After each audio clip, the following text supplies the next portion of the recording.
Reuters এই চুক্তির খসড়া কেমন হতে যাচ্ছে সেটা নিয়ে একটা ধারণা দেওয়ার চেষ্টা করছে একটা অনুসন্ধানী রিপোর্টের মাধ্যমে, এবং তারা বলছে যে হরমুজ প্রণালীর নিয়ন্ত্রণ নিয়ে তো এত কিছু, মানে কার হাতে হরমুজ তুমি কার, সেই জায়গায় তো আসলে ঝামেলাটা। তো সেই জায়গায় এখন কি যে অবস্থাটা হচ্ছে, বিচার মানে তালগাছ আমার কোনো পক্ষ এই কথা বলার সুযোগ আছে, নাকি একটা উইন উইন সিচুয়েশন হতে যাচ্ছে? অন্য দেশে আপনার আছে, ঘাঁটি আছে মধ্যপ্রাচ্যের বিভিন্ন দেশে। কেন? প্রশ্ন কেন? কেন এই দেশগুলোতে ব্রিটেনের, ফ্রান্সের, যুক্তরাষ্ট্রের ঘাঁটি রয়েছে? কেন? অর্থ ওরা ওদের সিকিউরিটির জন্য এগুলো করেছে। তাহলে ইরানেরও তো রাইট রয়েছে তার সিকিউরিটির জন্য। শক্তিশালী যে সেটাকে মানছে না, সেটারও আমার মনে হয় রক্ষা কবচ থাকা দরকার। আর এর ভিত্তি করে যদি ভবিষ্যতে নিউক্লিয়ারের ব্যাপারে যদি কোনো চুক্তি হয় মিউচুয়ালি, তাহলে আমরা তো সেটাকে ধন্য ধন্য করবো। আমেরিকার অস্ত্র ভান্ডার অর্থাৎ দূরপাল্লার মিসাইল এবং ইন্টারসেপ্টর যেগুলো, সেগুলো অনেকটাই শেষ হয়ে গেছে। এই মুহূর্তে যদি রাশিয়া কোনো কারণে আল্লাহ না করুক আক্রমণ করে, চায়না যদি কোনো রকম করে, তাহলে আমেরিকার সামরিক সক্ষমতা অনেকটুকু কমে গেছে বলে বিশ্লেষকরা মনে করছেন। তাহলে এটি কি আমেরিকার জন্য এই যুদ্ধে অনেক বড় একটা ধাক্কা হয়ে দেখা দিতে পারে? এখানে একটা কিন্তু লজিস্টিক্যালি হয়তো আমরা ধরে নিতে পারি যে এটা আমেরিকাও স্বীকার করছে যে বর্তমানে যদি আমেরিকা এই যুদ্ধটাকে ইরানের এগেনস্টে কন্টিনিউ করে, তাহলে অদূর ভবিষ্যতে যে কথাটির আশঙ্কা উড়িয়ে দেওয়া যায় না, যেহেতু চায়না একটা কম্পিটিটিভ কান্ট্রি, যে কোনো সময় যে কোনো কিছু ঘটতে পারে। রাশিয়া হেল্প করছে পর্দার অন্তরালে, যে কোনো সময় ফিল্ডে এসে যেতে পারে। রয়টার্স এই চুক্তির খসড়া কেমন হতে যাচ্ছে সেটা নিয়ে একটা ধারণা দেওয়ার চেষ্টা করছে একটা অনুসন্ধানী রিপোর্টের মাধ্যমে, এবং তারা বলছে যে হরমুজ প্রণালীর নিয়ন্ত্রণ নিয়ে তো এত কিছু, মানে কার হাতে হরমুজ তুমি কার, সেই জায়গায় তো আসলে ঝামেলাটা।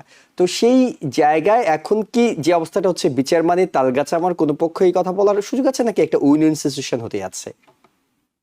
না, আমার মনে হচ্ছে যে যেটা মেইন, যে মানে এখন যে আমরা আউটলাইনটা দেখছি, আউটলাইনের দুটো ব্যাপার যেটা আপনি সুন্দর করে বলেছেন, উপস্থাপনা করেছেন, যে ইনকামিং জাহাজ অ্যান্ড আউটগোয়িং জাহাজ। যে জাহাজগুলো হরমুজ প্রণালী থেকে ঢোকে পারস্য উপসাগরে, এগুলো হলো ইনকামিং। আর যে জাহাজগুলো পারস্য উপসাগর থেকে হরমুজ প্রণালী হয়ে গালফ অফ ওমানে দিয়ে তারপরে ভারত উপসাগরে, আরব মানে Arabian sea and then Indian ocean. তো এই যে যাত্রাটা, এই যাত্রার মধ্যে সবচেয়ে যেটা ইরানের যেটা দেখলাম সেটা হলো যে ইনকামিং জাহাজ। ইনকামিং জাহাজের মধ্যে যুদ্ধ জাহাজ হতে পারে, মানে শুধু যে বাণিজ্য জাহাজ তা নয়, যে মধ্যপ্রাচ্যের যে ঘাঁটিগুলো আছে যুক্তরাষ্ট্রের, যেমন ধরেন বাহরাইন, তারপরে আপনার ইউনাইটেড আরব আমিরাত, কাতার, তারপরে ওখান থেকে এমনকি ইরাকেও ওখান থেকে ঢোকা যায় ওদের জাহাজগুলো, ওদের যে ঘাঁটিতে, এমনকি সৌদি আরবিয়া। এর কারণে এই এই এই এই এর ব্যাপারের জন্যই যে যে কোনো সময় যুদ্ধ জাহাজ ঢুকতে পারে। হ্যাঁ, সেটা যাতে ঢুকতে না পারে অ্যাট দেয়ার উইশ, হ্যাঁ, যেটা ইরানের সিকিউরিটিকে চ্যালেঞ্জ করতে পারে, সেজন্য ইরান এ ব্যাপারে খুব সিরিয়াস। আর যেটা আউটগোয়িং, সেক্ষেত্রে ওমানের সঙ্গে যে একটা আন্ডারস্ট্যান্ডিং হচ্ছে, আমি মনে করি সেটা খুবই ভালো, যে দুটো দেশই লক্ষ্য করবে এবং দুজনই ইনভলভড। যদি দুটো চ্যানেল, মানে এখানে কিন্তু অনেকগুলো চ্যানেল আছে, তার মধ্যে ধরেন একটা ওমানের চ্যানেল দিয়ে জাহাজ যাচ্ছে, কিন্তু ওমানকে খবর দিতে হবে ইরানকে, ইরান এটাকে ক্লিয়ার করবে, ভাইস ভার্সা। আবার ইরানের চ্যানেল দিয়ে যেটা যাবে সেটা ওমানকে খবর দিতে হবে, Oman will clear it and then it will go. আমার যেন মনে হচ্ছে যে যেহেতু মধ্যপ্রাচ্যে যে বারবার আমরা যুদ্ধ দেখছি, এবং এই যুদ্ধে আন্তর্জাতিক যে নীতিমালা, আইন কানুন কেউ মানছে না, বিশেষ করে আক্রমণকারী যারা যারা অনেক দূর থেকে গিয়ে ওখানে আক্রমণ চালায়। হ্যাঁ, এটা আমরা অতীতেও দেখেছি, শুধু বর্তমানে নয়, অতীতে আমরা দেখছি ইংল্যান্ড, ফ্রান্স, এরা সবাই, এমনকি আরো অনেক আগে, মানে মানে সেই এজ অফ ডিসকভারিতে আমরা দেখছি পর্তুগাল এই কাণ্ড করেছে। কাজে এইসব জিনিসকে যদি কনসিডার করা হয়, যে দীর্ঘকালের ঘটনা এবং বর্তমানের ঘটনা, সবটাকে যদি আমরা মিলিয়ে দেখি, তাহলে ওখানে কাদের জাহাজ ঢোকে সেটা আমার মনে হয় যে ইরান যদি সেটাকে তার নজরে রাখে এবং সেই অধিকার তার থাকে, that is equivalent to his security and sanctity. Okay. দেখুন, এরকম কিন্তু আইন নতুন কিছু না, এটা কিন্তু স্ট্রেইট অফ বসফরাসে রয়েছে। এই যে তুরস্কের ভিতর দিয়ে স্ট্রেইট অফ বসফরাস যে যায়, হ্যাঁ, সেখান থেকে কিন্তু এই যে আপনার যে কৃষ্ণ সাগরে যে দেশগুলো আছে, তারা কিন্তু রাশিয়া, ইউক্রেন, তুরস্ক, এরা ইরান, এরা সব কিন্তু আর্মেনিয়া, আজারবাইজান, এরা কিন্তু প্রতিদ্বন্দ্বী একজন একজন, হ্যাঁ। তো এদের জন্য কিন্তু কতগুলো আইন আছে, এগুলো হচ্ছে কি স্পেসিফিক আইন। কোন জলধারায় কি ধরনের আইন হবে, that depends on the local circumstances. ওখানে এক ধরনের আছে, তেমনি যদি এখানে অন্য ধরনের হয়, সেটা তো আমার যেন মনে হচ্ছে একটা ন্যায্য। এই জন্য আমি মনে করি যে এই যে চুক্তির যেটা আপনি বললেন, স্টেট অফ হরমুজের ব্যাপারটা, এটা যেন আমার মনে হয় যে ব্যাপারগুলো উভয় পক্ষ বলছে এবং তাতে মিউচুয়াল সিকিউরিটির জন্য যা দরকার, যেমন ধরুন যে অন্য দেশে আপনার আছে, ঘাঁটি আছে মধ্যপ্রাচ্যের বিভিন্ন দেশে, কেন, প্রশ্ন কেন, কেন এই দেশগুলোতে ব্রিটেনের, ফ্রান্সের, যুক্তরাষ্ট্রের ঘাঁটি রয়েছে, কেন? অর্থ ওরা ওদের সিকিউরিটির জন্য এগুলো করেছে।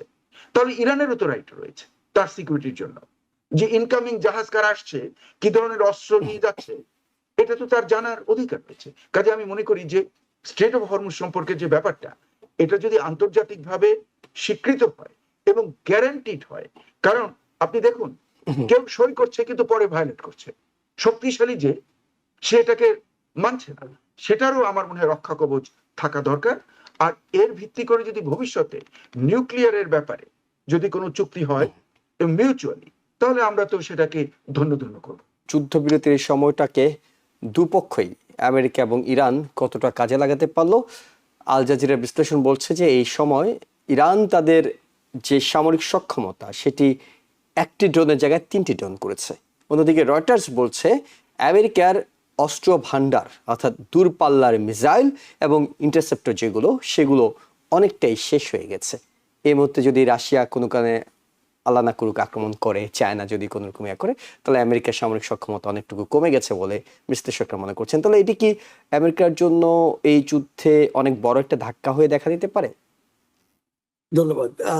ইরানের যেই মিসাইল এবং ড্রোন যে সক্ষমতা তারা শুরু থেকে যেভাবে দেখিয়েছে, এবং আমেরিকান যেই গোয়েন্দারা তারাও স্বীকার করেছে যে ইরানের যে প্রোডাক্টিভিটি এবং তাদের যে কোয়ালিটি আগের চাইতে কিন্তু বেড়েছে।